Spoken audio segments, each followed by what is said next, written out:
الحمد لله وكفى والصلاة والسلام على من لا نبي بعده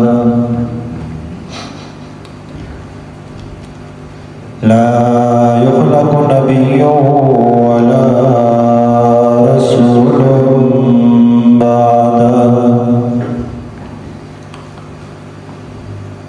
لا أمة بعد أمته ولا كتاب بعد كتابه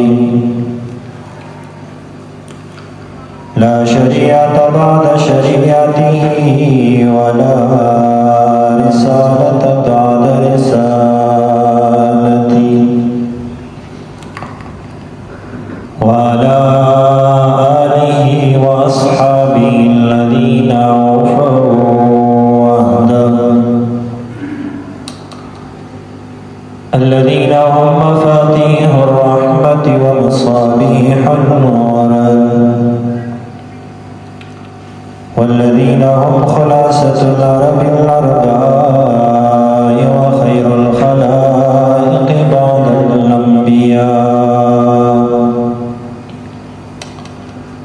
وهم كالنجوم في السماء للاهتداء والاقتداء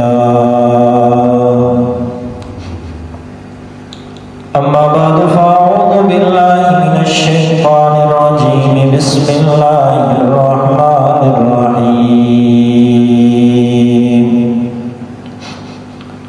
يا أيها الناس قد جاءتكم موعظة من ربكم وشفاء لما في الصدور وهدى ورحمة للمؤمنين صدق الله مولانا العظيم. وعن عائشة رضي الله تعالى عنها قالت قال رسول الله صلى الله عليه وسلم الذي يقرأ القرآن وهو ماهر به مع السفرة الكرام البررة والذي يقرأه قال هشام وهو شديد عليه وقال الشعبة وهو عليه شاق فله أجران أو كما قال عليه الصلاة والسلام. وصدق رسوله النبي الأمي الكريم ونحن على ذلك لمن الشاهدين والشاكرين والحمد لله رب العالمين. جمال و حسن قرآن نور جان ہر مسلمان ہے. جمال و حسن قرآن نور جان ہر مسلمان ہے. قمر ہے چاندوں کا ہمارا چاند قرآن ہے. نظیر اس کی نہیں جمتی نظر میں فکر کر کے دیکھا. نظیر اس کی نہیں جمتی نظر میں فکر کر کے دیکھا. بھلا کیوں کرنا ہو یکتا کلام پاک رحماں ہے. بہار جاویداں پیدا ہے اس کی ہر عبارت میں. بہار جاویداں پیدا ہے اس کی ہر عبارت میں. نہ وہ خوبی چمن میں ہے نہ اس کا کوئی بستان ہے.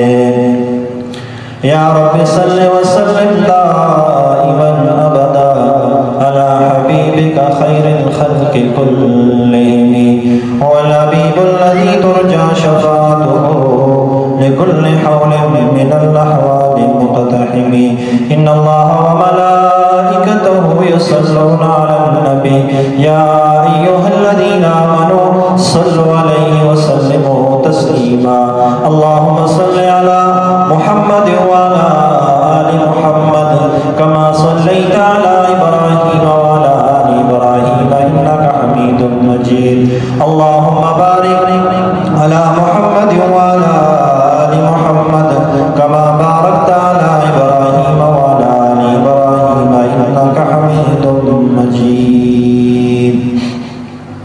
میرے واجب الاحترام، انتہائی قابل تکریم و احترام معزز مکرم علماء کرام اور میرے عزیز دوستوں نوجوان ساتھیوں، اب ہم آپ کے سامنے قرآن مجید فرقان حمید کی ایک آیت کریمہ تلاوت کی اور حضور سرور کونین صلی اللہ علیہ وسلم کے پاک ارشادات میں سے ایک ارشاد گرامی تلاوت کیا ہے۔ بارگاہ الہی میں دعا گو خالق کائنات قرآن و سنت کے آئینے میں ہم سچ کہنے کی توفیق عطا فرمائے اور کہنے اور سننے سے زیادہ ہم سب کو عمل پیرا ہونے کی توفیق عطا فرمائے۔ رمضان المبارک کا بابرکت مہینہ 27ویں شب ختم قرآن کی مجلس، عظیم باسعادت گھڑیاں مجھے اور آپ کو اللہ تبارک و تعالی نے نصیب فرمائی ہیں۔ ان گھڑیوں میں جو آپ لوگ دن بھر روزہ رکھ کے تراویح پڑھ کے بیٹھے ہیں، دعا ہے کہ اللہ تبارک و تعالی ہم سب کا مل بیٹھنا اپنی بارگاہ عالیہ میں قبول و منظور فرمائے اور ہم سب کی آخرت کی نجات کا ذریعہ بنائے۔ میں سب سے پہلے اپنے محترم حضرت مولانا قاری غلام اللہ صاحب کو تہ دل سے مبارکباد پیش کرتا ہوں کہ انہوں نے الحمد سے لے کے والناس تک پورا قرآن کریم آپ احباب کو تراویح میں سنایا، اور اس کے ساتھ ساتھ آپ تمام احباب، وہ تمام احباب جو تراویح کے اندر شریک ہوتے رہے، دن بھر روزہ رکھ کے رات کو تراویح کی نماز پڑھتے رہے، وہ مبارکباد کے مستحق ہیں کہ دن بھر کی تھکاوٹوں کے باوجود انہوں نے رمضان المبارک کے مہینے میں راتوں کا قیام کر کے رحمت عالم صلی اللہ علیہ وسلم کی اس بشارت کا اپنے آپ کو مصداق بنانے کی ایک کوشش کی ہے، جو میرے آقا نے فرمایا من قام ایمانا و احتسابا غفر له ما تقدم من ذنبی، کہ جس نے رمضان المبارک کی راتوں کا قیام کیا، حضرات محدثین کرام فرماتے ہیں اس سے مراد تراویح کی نماز ہے، یہ قیام سے مراد تراویح کی نماز ہے۔ تو جس نے رمضان المبارک میں قیام کیا، تراویح کی نماز ادا کی، تو اللہ کے نبی صلی اللہ علیہ وسلم نے ارشاد فرمایا غفر له ما تقدم من ذنبی، اس کے پچھلے سارے گناہ اللہ تبارک و تعالی معاف فرما دیتے ہیں۔ بابرکت باسعادت گھڑیاں ہیں، ختم قرآن کی مجلس ہے، اور یہ وہ مجلس ہے جس کے اندر خصوصی طور پر اللہ تبارک و تعالی کی طرف سے ہماری دعائیں قبول ہوتی ہیں۔ ختم قرآن کی مجلس دعاؤں کی قبولیت کی مجلس ہوتی ہے۔ اس سے پہلے کہ میں اپنے موضوع کا آغاز کروں، میری ان تمام احباب سے گزارش ہے کہ جو چند لمحوں کے بعد خردہ شریف کے لیے اندر تشریف لے آئیں گے، وہ ابھی سے ہی اندر تشریف لے آئیں، تاکہ آپ کے تک جو باتیں ہم پہنچانا چاہتے ہیں وہ سب تک پہنچ جائیں۔ وہ تو سب تک ویسے بھی پہنچ جائیں گے۔ جو احباب باہر گلی میں بیٹھے ہیں، ان تمام احباب سے بھی گزارش ہے کہ وہ اندر ہی تشریف لے آئیں۔ عزیزان گرامی قدر، جو آیت کریمہ آپ کے سامنے تلاوت کی ہے، قرآن کریم کا ایک خصوصی انداز ہے، ایک مخصوص انداز ہے، اور اللہ تبارک و تعالیٰ کروڑوں رحمتیں نازل فرمائے ان مفسرین کرام پر جنہوں نے قرآن کریم کے ہر انداز کی باریکی کو ہم تک پہنچایا۔ یہاں جو آیت کریمہ آپ کے سامنے پڑھی ہے، اس آیت کریمہ میں قرآن کریم کی 4 خصوصیات بیان ہوئی اور بالترتیب بیان ہوئی۔ نمبر 1 موعظہ، نمبر 2 شفا، نمبر 3 ہدایت، اور نمبر 4 رحمت۔ اب میرے اور آپ کے سامنے تو یہ 4 لفظ آگے پیچھے لکھے ہوئے، لیکن مفسرین کرام نے ان کا آپس میں ایسا گہرا ربط بیان فرمایا ہے کہ اللہ تبارک و تعالیٰ نے کیسے کیسے ایک انداز کے ساتھ ترتیب کے ساتھ ان الفاظ کو جوڑا۔ فرمایا یا ایھا الناس قد جاءتکم موعظہ۔ میں اس آیت کو کھولنے سے پہلے آپ کے سامنے ایک مثال عرض کروں گا، پھر آپ کو یہ مثال بات سمجھ میں آئے گی۔ بنجر زمین ہوتی ہے، آپ اس کے اندر ہل چلاتے ہیں، اس کو قابل کاشت بنایا جاتا ہے، اس کے اندر بیج ڈالا جاتا ہے۔ جب آپ بیج ڈال دیتے ہیں، اس کے اندر ہل چلا لیتے ہیں، تو جب اس کے اندر گندم کی کونپلیں اگتی ہیں، مکئی کی کونپلیں اگتی ہیں، یہ دو چیزیں تو مجھے اور آپ کو مطلوب ہوتی ہیں، لیکن آپ نے دیکھا ہوگا کہ بے شمار جڑی بوٹیاں ساتھ پر بہت اگ جاتی ہیں، جو فصل کے لیے کارآمد نہیں ہوتی، جو مضر ہوتی ہیں، جو فصل کو نقصان پہنچاتی ہیں، وہ بھی ساتھ اگتی ہیں۔ ان کو ختم کرنے کے لیے پھر آپ کو ادویات کا چھڑکاؤ کرنا پڑتا ہے، اسپرے کرنا پڑتا ہے۔ جب اسپرے ہو جاتا ہے، وہ جڑی بوٹیاں ختم ہو جاتی ہیں، پھر فصل جوان ہوتی ہے، پھر وہ لہلہانے لگتی ہے، ایک قسم کی اس کی مکمل جب حفاظت ہو جاتی ہے، تو اس کے بعد آپ کو آپ کی محنت کا صلہ نتیجہ جو ملتا ہے وہ غلے کی صورت میں ملتا ہے۔ اب قرآن کریم کے انداز کو یہیں پر اس مثال کو فٹ کیجیے اس آیت کریمہ میں۔ اللہ تبارک و تعالیٰ فرماتے ہیں یا ایھا الناس قد جاءتکم موعظہ، تمہارے پاس واعظ و نصیحت آ گئی، تمہارے دل بنجر تھے، بنجر زمینیں تھی تمہاری، موعظہ میں نے قرآن کے ذریعے پہلے ہل چلایا ہے، تمہارے دلوں کو قابل کاشت بنایا ہے، اس کے اندر ایمان کا بیج ڈالا ہے، اس کے اندر اعمال صالحہ کا بیج ڈالا ہے۔ جب آپ کے دل کی زمین قابل کاشت بھی بن گئی، اس کے اندر ایمان و اعمال صالحہ کا بیج بھی ڈال دیا گیا، اب جب ایمان کا بیج اگے گا، اس کی کونپل نکلے گی، اس کے ساتھ ساتھ اعمال صالحہ کی کونپلیں نکلیں گی، لیکن ساتھ ساتھ عجب بھی اٹھ کے آ جائے گا، ساتھ تکبر بھی اٹھ کے آ جائے گا، ساتھ حسد بھی اٹھ کے آ جائے گا، ساتھ کینہ، نفاق، بغض، یہ گندی جڑی بوٹیاں خود بخود پیدا ہو جائیں گی۔ ان کا بیج ڈالنے کی ضرورت نہیں پڑتی، ان کو سنبھالنے کی ضرورت نہیں پڑتی، ان کی اوپر دیکھ بھال کرنے کی ضرورت نہیں پڑتی، یہ خود اگتی ہیں، یہ خود بڑھتی ہیں، یہ خود جوان ہوتی ہیں۔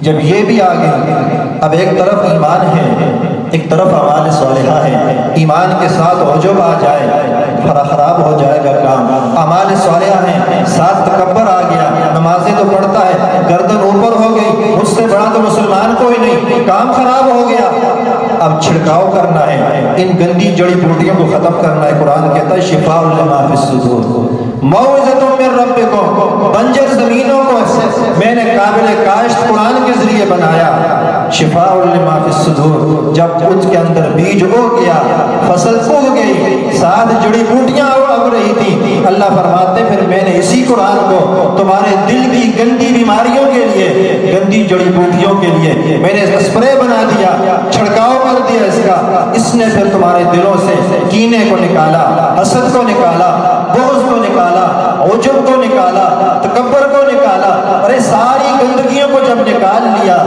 اب اللہ فرماتے ہیں وَهُدًى، اب یہ ہدایت ہے، اب یہ تمہاری جو ہدایت کی فصل تھی اب پروان چڑھ رہی ہے، اب یہ جوان ہو رہی ہے، وَهُدًى، اب یہی قرآن تمہارے لیے ہدایت ہے، پہلے یہ حل چلایا، پھر اس نے چھڑکاؤ کیا، اب یہ ہدایت بنا ہے، اب یہ فصل بڑھ رہی ہے، اب یہ جوان ہو رہی ہے۔ جب ہدایت کی فصل لہلہانے لگ جائے گی، جب ہدایت کی فصل ان تمام مضر اشیاء سے، مضر جڑی بوٹیوں سے، مضر بیماریوں سے سب سے بچ کر پاک صاف ہو کر بڑی ہو کے جوان ہو جائے گی، جس طرح کھیتی تجھے غلہ ملتا ہے، اب میرے قرآن سے تجھے رحمتیں ملیں گی۔